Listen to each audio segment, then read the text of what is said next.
Recovery کی ہے. Dollar 138 کی سطح پہ نہیں پہنچا, کل بھی ڈالر 133 پہ کلوز ہوا ہے, آج بھی 133 پہ کھڑا ہے اور اسٹاک مارکیٹ آج مزید ریکور کر رہی ہے. دوسری چیز کہ یہ جو آج ہم آئی ایم ایف کے پاس جا رہے ہیں, یہ ہم اپنی پالیسیز اور پرفارمنس کی وجہ سے نہیں جا رہے, یہ پچھلی 2 حکومتوں کی پالیسیز اور پرفارمنس کی وجہ سے جا رہے ہیں. یہ بات واضح ہونی چاہیے. اور میں یہ بھی واضح کر دینا چاہتا ہوں کہ ہم نے اسد عمر صاحب نے آن ریکارڈ جنرل الیکشن سے 6 ماہ پہلے بار بار کہا کہ اب ہمارا معاشی بحران اتنی شدت اختیار کر گیا ہے, اتنی سنجیدگی اختیار کر گیا ہے کہ اب ہمیں تمام آپشنز کھلے رکھنے پڑیں گے انکلوڈنگ آئی ایم ایف. پہلے رضا صاحب ان کی سن لیتے ہیں پھر آپ بات کریں. اس کا ماحول خراب ہے جی, ان کی سن لیں پھر آپ سن لیں نا جی. سر کافی پھر آپ بتائیں. میں کافی دن سنتا رہا ہوں جی. رضا ربانی صاحب سے ریکویسٹ ہے جی, انہوں نے اپنی بات بڑی تحمل سے, بڑی اس سے اپنے پورے جو عہدے کا ان کا جو استحقاق بنتا ہے اس کے مطابق ان کو چانس بھی ملا, بات بھی انہوں نے کی. لیکن یہ بات نہیں ہوگی جی کہ آپ بات نہیں کرنے دیں. جب آپ بات سننا نہیں چاہتے, آپ سچ سننا نہیں چاہتے ہیں, وہ آپ بتا دیں. اگر ایسی بات ہے تو پھر ہم جو ہے تو ہم بیٹھ جاتے ہیں, آپ کریں باتیں. یہ تو بات نہیں ہوئی کہ آپ اگر بات کر رہے ہیں ہم اس کو جواب دے رہے ہیں. منسٹر آئے ہوئے ہیں, اسپیشلی اس کے لیے بلایا ہے. اس جو اس نے سینیٹر ساتھی عباسی نے اٹھایا تھا جو پوائنٹ, اس کی وجہ سے ہم نے ان کو بلایا, ورنہ ان کا کوئی نہیں تھا یہاں پہ آنے کا. تو پلیز میری ریکویسٹ ہوگی جی تصویر کے سن لیں. جی منسٹر صاحب, منسٹر صاحب آئینہ دکھا رہے ہیں تو ان کو دکھانے دیں. جی منسٹر صاحب بولیں, اس کے بعد پھر جی باقی بولیں. جی دوسری بات یہ جی, میں ذکر کر رہا تھا جواب اچھا ہے دے دیں, جواب دینے دیں پھر آپ دے دیں. جی میں ذکر کر رہا تھا جی, ایک اور یہاں پہ آنریبل ممبر صاحب نے بات کی کہ اپوزیشن کی طرف سے پرائیویٹائزیشن کی مخالفت کی جائے گی. وہ ذرا درستگی کر لیں. کل میں رات کو ٹاک شو پہ ان کے جو فارمر فائنانس منسٹر ہیں ان کے ساتھ بیٹھا تھا مسلم لیگ نون کے. کم از کم وہ تو پرائیویٹائزیشن کے بالکل خلاف نہیں تھے اور حق میں بول رہے تھے. البتہ پاکستان تحریک انصاف کا یہ موقف ہے کہ ہم فل فلیجڈ پرائیویٹائزیشن کے حق میں نہیں ہیں. مسلم لیگ نون کا یہ سٹیٹڈ موقف نہیں ہے. اس لیے یہ کہنا کہ اپوزیشن کی طرف سے کمبائنڈ یہ نہیں, یہ پیپلز پارٹی کا موقف ہو سکتا ہے لیکن کمبائنڈ اپوزیشن کا یہ موقف نہیں ہے.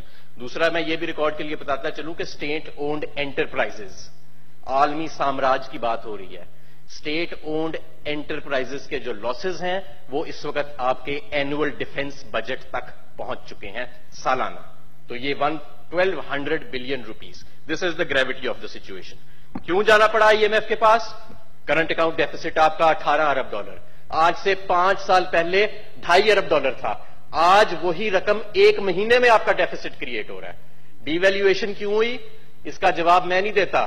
مفتاح اسماعیل صاحب نے اپنے آخری دنوں میں بطور وزیر خزانہ یہ کہا تھا کہ مسلم لیگ حکومت نے, نون لیگ کی حکومت نے یہ غلطی کی ڈی ویلیویشن نہ کر کے.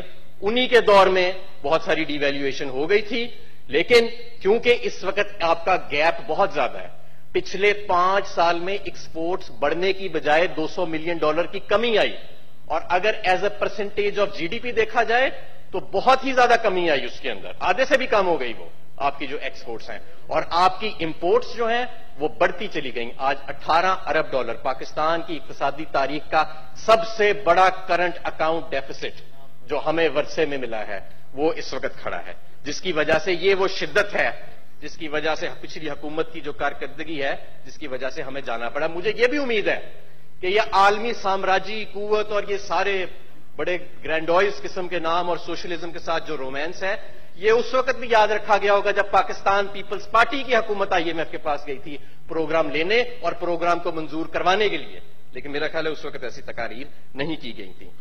جناب والا بات یہ ہے کہ ہم اس ملک کو ایک بہتری کی طرف لے جانا چاہتے ہیں اور ہم اپنا پروگرام ریفارم کا لے کے آنا چاہتے ہیں. لیکن جب ہم یہاں پہ آئے اور ہمارے سامنے یہ خساروں کی بڑی رقم, یہ کرنٹ اکاؤنٹ ڈیفیسٹس کی بڑی رقم, یہ فسکل ڈیفیسٹ جو 2000 ارب تک پہنچ گیا, اور یہ جو پچھلا بجٹ آیا جس کے اندر ریونیو اور ایکسپینڈیچر کی اماؤنٹس ہی غلط لکھی ہوئی ہیں. میرے پاس وہ تمام تفصیلات موجود ہیں کہ کون کون سی رقم جو ریونیو کی ایسٹیمیٹ کی گئی تھی جو بجٹ میں موجود نہیں تھی, اور کون کون سی ایکسپینڈیچر کی رقم جو ہے وہ بجٹ سے نکالی گئی. اگر آپ اس سب کو آج ٹوٹل کریں تو آپ کا اگر آپ کریکٹیو میجرز نہ لیں جن میں سے ہم کچھ لے چکے ہیں تو آپ کا خسارہ 3000 ارب سے بھی بڑھ سکتا ہے فسکل ڈیفیسٹ آپ کا اگلے رواں سال میں، اور آپ کا کرنٹ اکاؤنٹ ڈیفیسٹ اگر کریکٹیو میجرز نہ لی گئی جن میں سے بہت ساری آلریڈی لی جا چکی ہیں ہمارے سپلیمنٹری فائنانس بل میں، تو وہ 25 ارب ڈالر سے بھی بڑھ سکتا تھا۔ جناب چیئرمین، جی جب ابھی وہ وائنڈ اپ کریں تو پھر آپ کی باری، پہلے تو نمبرنگ پہ میں چلوں گا۔ جناب چیئرمین صاحب، پوائنٹ آف سوال یہ پیدا ہوتا چل ہے، رہا ہوں، سوال یہ پیدا ہوتا نمبرنگ ہے، پہ آ جائیں، میں آپ کو دکھا دیتا ہوں، آپ اس پہ ٹرسٹ کریں۔ جی جناب چیئرمین صاحب کنکلوڈ کریں منسٹر صاحب۔ جی جناب چیئرمین صاحب، کنکلوڈنگ ریمارک میرا یہ ہے، ویسے تو میں کافی دن یہاں پہ بیٹھ کے تقاریر سنتا رہا ہوں اور بڑے غلط اعداد و شمار بھی پیش کیے گئے سپلیمنٹری فائنانس بل میں، لیکن مجھے بولنے نہیں دیا گیا کہ میں ان کی درستگی کر سکوں۔ جی لیکن سوال یہ ہے کہ ہر حکومت جو آتی ہے، پیپلز پارٹی کی حکومت بھی آئی ایم ایف کے پاس گئی، مسلم لیگ نون کی حکومت بھی آئی ایم ایف کے پاس گئی، یہ تجربہ کار حکومتیں 18 مرتبہ آئی ایم ایف کے پاس گئیں، بار بار ہمیں آئی ایم ایف کے پاس کیوں جانا پڑتا ہے؟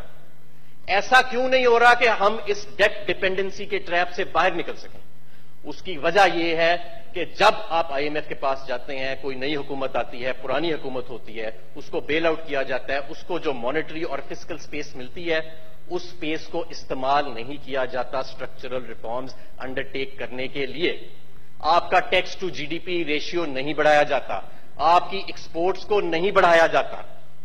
میں نے آپ کو پہلے ذکر کیا کہ ایکسپورٹس تو کم ہوئی تھیں پچھلے اس میں، اگر آپ ایمنسٹی کے پیسے نکال لیں تو 1.5 سے 2% سے زیادہ فرق نہیں آیا آپ کے tax to G D P ratio میں۔ اور پیپلز پارٹی کی حکومت میں یہ جو عالمی سامراجی قوتوں کے نمائندے ہیں، ان کی حکومت میں تو tax to G D P ratio باقاعدہ نیچے گیا ہے، 5 سال میں باقاعدہ نیچے گیا tax to G D P. Wind up کریں منسٹر صاحب، منسٹر صاحب وائنڈ اپ کریں جی، پھر اس کے بعد لہذا ہم انشاءاللہ تعالیٰ وہ ریفارمز اب لے کے آئیں گے، ہم اس فسکل سپیس اور مانیٹری سپیس کو ضائع نہیں کریں گے ماضی کی حکومتوں کی طرح۔ پچھلی حکومت میں آئل بوننزا کو ضائع کر دیا گیا، تیل کی قیمتیں بھی نیچے آ گئیں لیکن وہ ریفارمز نہیں کیے گئے، اس ساری رقم کو بھی ضائع کر دیا گیا۔ تو انشاءاللہ تعالی ہم پچھلی حکومت کی پالیسیوں کی وجہ سے مجبور تو ہوئے آئی ایم ایف کے سے مذاکرات شروع کرنے میں، لیکن انشاءاللہ تعالی ہم یہ انشور کریں گے کہ جو اگلی حکومت ہے، چاہے وہ ہماری ہو یا ان میں سے کسی کی ہو، اس کو ان حالات کا سامنا نہ کرنا پڑے حکومت سنبھال کے جو ہمیں کرنا پڑے۔ اور آخر میں انشاءاللہ تعالی پارلیمنٹ پہ اس موضوع کے اوپر بحث بلائی جائے گی۔